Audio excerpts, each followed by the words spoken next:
don't know me, I'm Anurag Varma. I am the Legislative Counsel, Washington Counsel for AHOA. I have served in that capacity for 5 years now. This is my firm, Patent Boggs. Our firm is a law firm. We have 600 plus lawyers all over the world, but we also have 100 federally registered lobbyists in this building. When you talk about dirty lobbyists, time to take a shower. Yeah, time to take a shower, right? No, it's something that makes us very happy. I will tell you, myself, on behalf of this firm, I've had the good fortune of not just representing AHOA for a number of years. We've represented the government of India. Once again, good afternoon, everyone. And Anurag, thank you for hosting us here. Very nice of your company and yourself. You're doing this every year for us, and we heartily appreciate that. We are known on the Hill now that what is AHOA, and that is a plus. In 4 years, I think we have shown our presence very strongly. And with the CFA also working with us now, they also have their legislative day, and in the future I'm hoping that we will have it as a joint legislative day of CFA and AHOA. Together we can make a difference. In Washington DC in the last 4 years, we worked on several issues, and you know the fruits of it. Last year we worked very hard on the SBA Small Job Creation Act, and we are able to put refinancing in that, which was not there before. There is a big plus for our members to save their properties by refinancing their properties and lower their liabilities on the other asset and keep both properties. So it's very positive things what we have done. We are also very instrumental in APCA, as you know. It was not only us. There are a lot of different associations came together and fought against that. And when the Congress hears, not from one association, but from many on the same issue, that this is what is going to hurt us, they listen. If one association goes there and fights for it, it's not going to happen. So this is the way we have joined CFA and CFA joined AHOA, that we all need to work together to make a difference. Then and then our voice will be heard, and that's a step in the right direction. And we will have this kind of meetings every year. As you know, September is our major event. We invite a lot more people than this one. This is our second event, just to stay in touch with the Congress and let them know that we still have this issue. We are just refreshing their mind that we are still opposing or supporting certain issues. So it is very important that we attend, and I thank you guys for coming here, spending your own dime, right? What AHOA is giving you is nothing. For spending your own dime, I tell you that you are the concerned member who are trying to make the difference for the franchisee. So give a big round of applause to yourself. We're privileged to have with us former U.S. Senator John Breaux Sr. of Louisiana. So thank you for joining us today. Also a lot of talk on the gas prices that went on today. That really hurts the hotel industry because people will stop traveling. Do you think there is adequate regulatory oversight on the energy bill?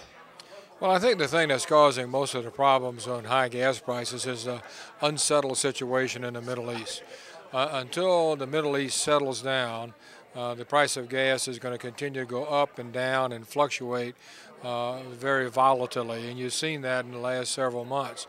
And it's probably nothing that hurts the hotel industry more than high unemployment plus high gas prices. People don't take vacations, they can't afford to drive, some of them can't even afford to own a car if they're unemployed. So, I mean, that's the biggest challenge. I'm optimistic that things in Egypt and in Libya will begin to settle down after a great deal of turmoil, and that will have a very positive effect on gas prices, hopefully for the summer. I think they'll probably come close to peaking out right now, and hopefully they'll start going down.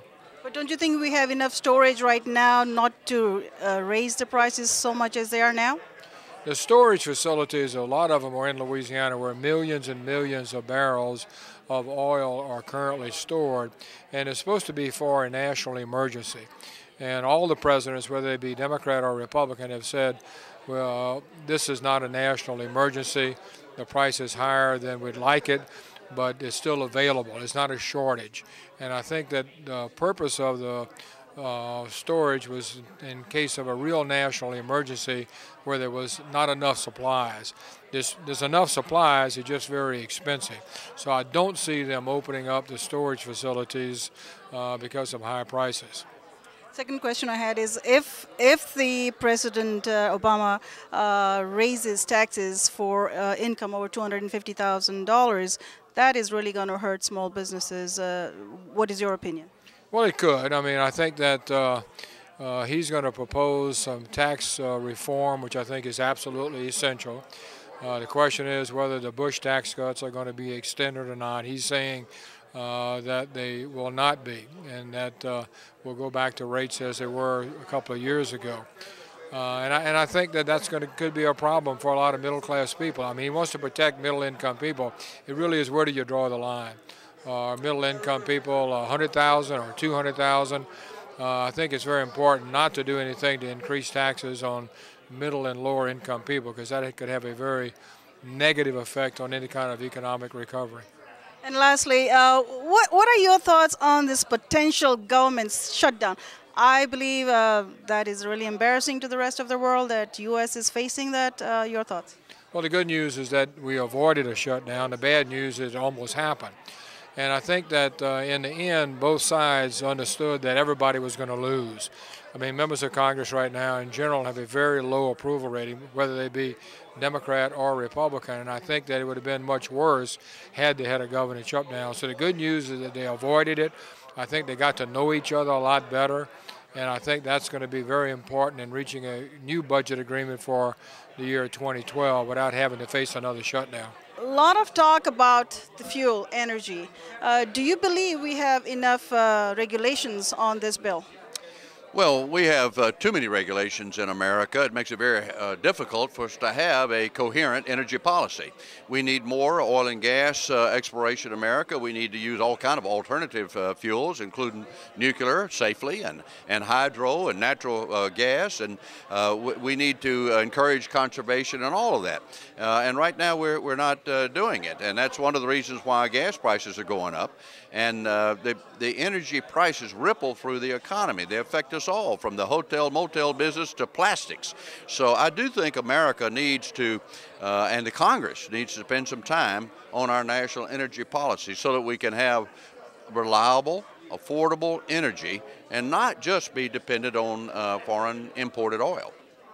And the other question, a lot of these hoteliers are worried about the visa norms. We have very bad rules on the visas. How can you talk to the lawmakers here about that? Well, this problem has been around for several years. I think it's obviously affected to a degree by the fear of terrorists that might transition through an innocent country, if you will. But there's no question our visa policies are too stringent. They should be changed, particularly when you're dealing with a country like India. India is one of our greatest allies in the world. They're a great trading partner. They're an ally in democracy. And we need to find a way, when people want to go and come from India, that they can do it without the bureaucracy and the red tape that there's involved. So this organization and others should talk to the administration and to the congressmen and women and senators, but particularly to the State Department, about how impractical and difficult visa acquisition is in America. And you've been with this government a long time. How come we still don't have a Ministry of Tourism in the U.S.? The administrations, Republican and Democrat, just have not paid enough attention to the value of tourism. This is a clean, job-creating, money-producing industry. And it's big in America, and it's big in the world. And why we don't spend more time encouraging tourism in America, advertising for tourism in America, and filling those important slots so that the government can play a role. I'm not saying that the federal government should take over tourism, but the federal government should be open to all kind of ideas and promote tourism in America, including putting some money where their mouths are. Right. And lastly, your thoughts on this, what we had, a very embarrassing potential government shutdown. Do you hope that this never happens again? I was opposed to the government shutdown in 1995. When I was a member of the Senate, I argued against it to the Republican leadership. I think it's an unwise thing. I would argue against it passionately. I've used the analogy that raising the debt ceiling, while it might not be something you like to do, it's paying bills for the sins you've already created. You cannot default on that. The solution is to control spending and waste and the size of government and encourage the growth in the economy so that we won't have to do it again every year as far as the eye can see. So I think a shutdown idea is not a good one. I was glad they came to a short-term agreement. I hope they can come to a long-term agreement. Shutdowns are bad for everybody. And it's embarrassing? It is embarrassing. It's ridiculous. It's an abdication of responsibility. I know it. A lot of the new members say, I didn't create this, and when are we ever going to stop it? They're right. I do think we should have a constitutional amendment requiring a balanced budget. I fought for that. I voted for that. Came very close to getting it done. But you still can't default on your debt. You can't, not reach a budget agreement. It's not easy. It's hard. But that's why they're here. Everything's hard, but they have to answer to to their constituents, don't they? Absolutely. They do have to answer their constituents, but remember, in the form of democracy we have, you do answer to your constituents, and you might get defeated. But they send you here to learn the issues and do the right thing for your country. And my constituents didn't always agree with me, but I kept them informed what I was doing. I explained why I did it. And I stayed in office 35 years and retired undefeated on my own. People want you to lead. And that's one of the problems in Washington now. Where are the leaders? Where are the men and women who step up and say, this is where we're taking this country? They're not doing it. You heard the issues about the hotel owners, and you are vice chair of the Coalition of Franchisee Association, CFA. How similar are they? Well, many of the issues, particularly revolving around the economy, are issues all small business owners face. And at the CFA, we represent over 15,000 franchise owners. And they're all running small businesses. And so $5 gasoline's a concern for everybody, because that eats into discretionary income. And discretionary spending, and that creates will have a negative impact on all franchise owners, or could. And the tax issue, raising taxes on small business owners, can potentially hamper job creation. Do you agree with that? Absolutely. I mean, franchise owners and small business owners are the ones that are investing their equity and their capital in building businesses to employ people. So my concern is that if you increase the taxes on that, you're going to limit the investment in more locations and more business. Each franchise owner has an interest in building their business. Everyone's ready to take their seats. So that is of concern to all franchisees.